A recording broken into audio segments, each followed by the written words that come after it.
In 1974, Richard Nixon tried to make daylight savings times permanent, and for 30 days, it was effective. After that, it was a total disaster. Months later, in October, they got rid of it. The US, India, Russia, and the UK, they all share a lot of commonalities. And one other commonality that they share is that they all failed at daylight savings times. And I'm going to tell you why they failed at it. Why is daylight savings time a health hazard that no one is talking about? Stay tuned. What's up, everyone? It is Julian from Executive Health. This is the place that helps entrepreneurs, investors, and executives look, feel, and stay at the top of their game so they can enjoy the finer things in life. This is all executed through what we call precision performance longevity. And if this is your first time here, go ahead, hit the like button, hit the subscribe button. And as I was talking about, Russia, India, the UK, and the US have all, at one point in time, tried to implement standard or daylight savings time permanently. And it's been a disaster both ways.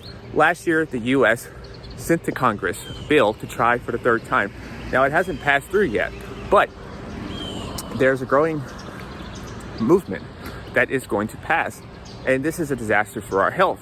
And the reason why is, and actually I should say that the reason why this is even top of mind is because just last night, standard time came back. And this is great because our body is governed and most likely and goes in alignment with the sun. And just throwing off and moving our bodies up an extra hour throws off our circadian biology. And you might be like, well, what's the big deal? It's only an hour. Well, think about this. In the springtime here, the week after daylight savings time kicks in effect, heart attacks rise by 10 to 15%. Fatal car accidents rise as well.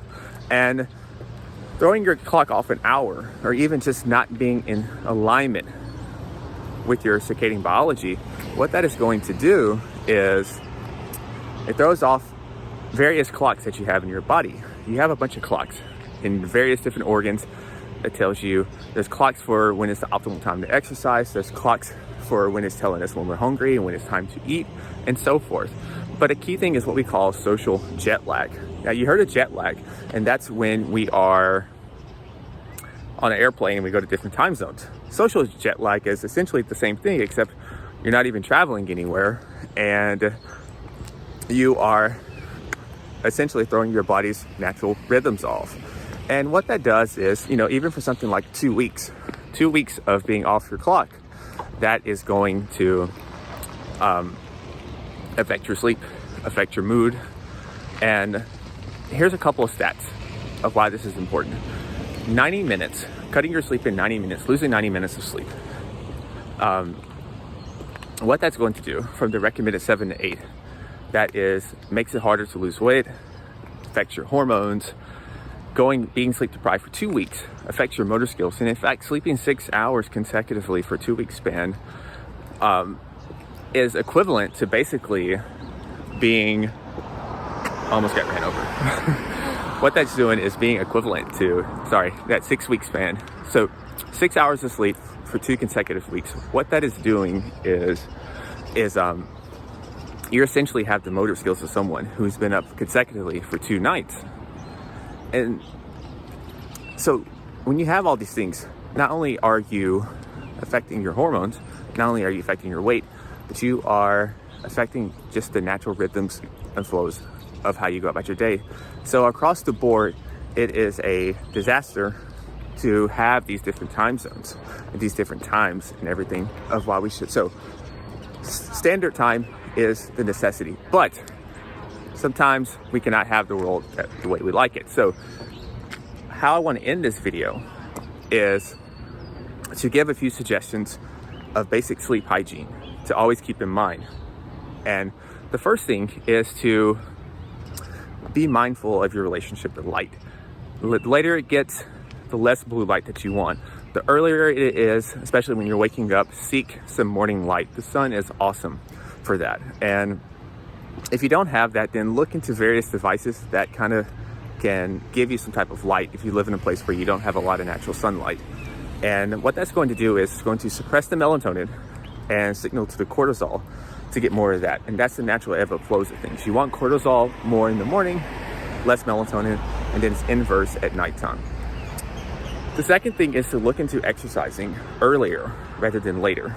I know some people cannot help it, but if you can, exercise earlier in the day as opposed to waiting to do it late at night. And another thing is to have some kind of night routine. And I like to think about this as the last 90 minutes of the day.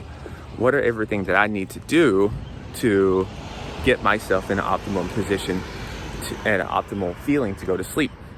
One of those things for me is to script out my day to know what I'm going to do tomorrow. What big things do I need to do tomorrow? Because that takes away a lot of anxiety. A lot of times we think about all these things we have to do, and if we don't write them down, then these things are just going to exist in our head, and they're just going to build up. And the next thing you know, you're lying awake in bed, looking up, and you can't think because, like, wow, I have all these things and I cannot, and I just haven't wrote them out. So it's a very simple thing to do. A couple supplements, magnesium glycinate, or maybe you need to split it up and do the magnesium and then the glycine. For some people that works a little better.